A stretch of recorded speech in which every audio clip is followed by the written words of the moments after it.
Bookstackers. Today we're going to be doing the spoiler-free review of Carry On by Rainbow Rowell. If you've just come from the in-depth discussion, Paige took a break. I had like a photo shoot for something, so there's been a couple hours between filming our discussion and the spoiler-free. I mean, Carry On's basically like a love romance story with action thrown in there, and it's about Simon and his friend Penny.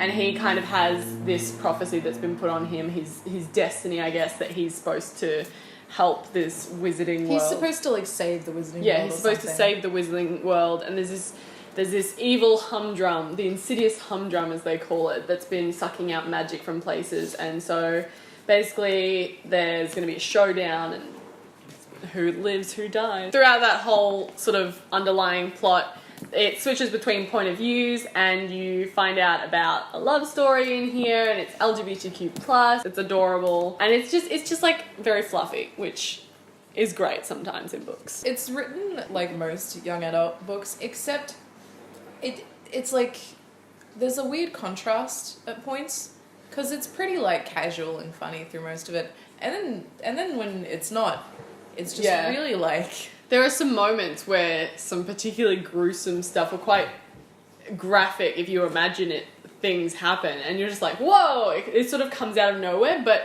even when it does happen, it still has that very light tone. I think like the writing style is good because it's very easy to read, and it's if you read Fangirl, it's a very similar writing style. Like it's easy to kind of get immersed in just because it's just so light. And you just keep flicking through the pages. Like, it's not a struggle to understand what's happening. So, like, props to her for that. And also with, like, the point of view changing, it's, like, it's very obvious who likes who, and it's very cute. It's a gay love story, and if you read Fangirl, you probably know most of the spoilers in this anyway, so... Oh, good point. So, you know. But if you haven't... That I read that. Read it, you'll see. It says for older readers. Well, I mean, it is pretty light. I mean, when it's graphic, it's graphic. It's in a weird category of its own, I would say. The ideas that it deals with are quite heavy, but it deals with them in a light way. So it's sort of, like, it almost doesn't feel like it. It hints at these sort of issues. Yeah, because there's issues that Simon has with having this prophecy thrown at him from such a young age and being told what to do constantly as he grew up. Yeah, and there's other characters who are having family issues, and other characters who don't know where they stand in friendship groups. So it's like, it sort of deals with a lot of those emotions, I guess, you go through in late high school or secondary college or whatever you want to call it. It's a constant problem through the generations, and when you get to the end of one stage of life, you're always thinking about what's going to happen next and how you're going to deal with it. So yeah, I enjoyed that they portrayed that very well. What were the main themes in this? It was kind of like...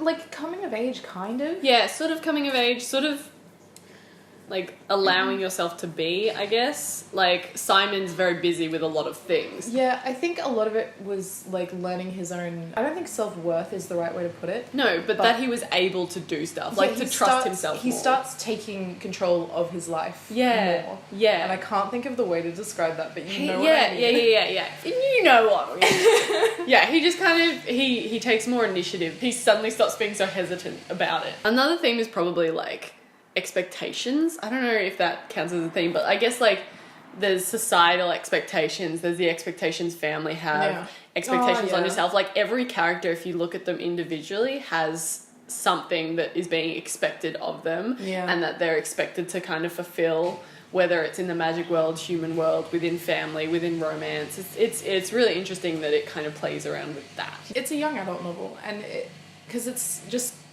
kind of like different, and it's all magical and everything. Traditional like words we usually use to describe themes like race, justice, all that sort of stuff that you use in like literature and stuff. It's not like... Yeah, it's kind of hard to pin down the themes. They're sort of, they're not as big, this is the theme for this bit and this is the theme. It's sort of like there's all a bunch of underlying ones. Yeah. The scenes are very driven by the main character, Simon. He's a doer. He doesn't like waiting. He's like, he has no to need do to things. think. Just go. He would definitely be a Gryffindor. That is for sure. And what did you think of the pacing?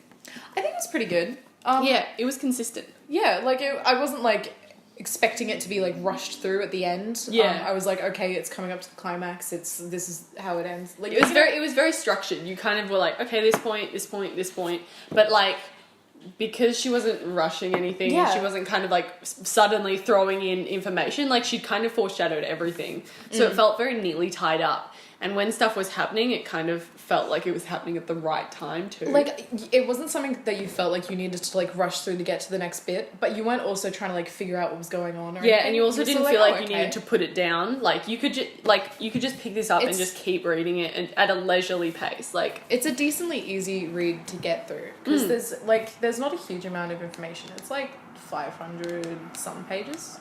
yeah, You can get through that within, like, a day. yeah. So I like the pacing. It wasn't something that made you go, oh my god. But it was like when the action was happening, you're like, ooh. Who's your favourite character, though? I relate a lot to Simon.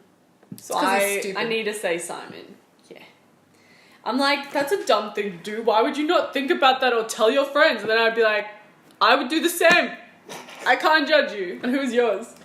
I gotta say Penelope. I Yeah. think the way she cared about Simon so much was just really sweet. He was like, you're my best friend and I will help you. It was good that he had someone as well in his life that wasn't just using him.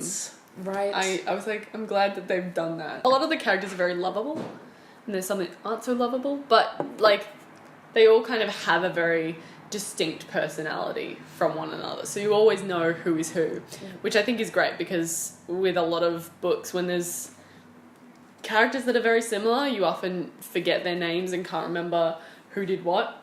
But when you've got all these original characters and they each had a role in the plot, it made it work. Who'd you recommend it to? I know it says for mature readers, well, for older readers.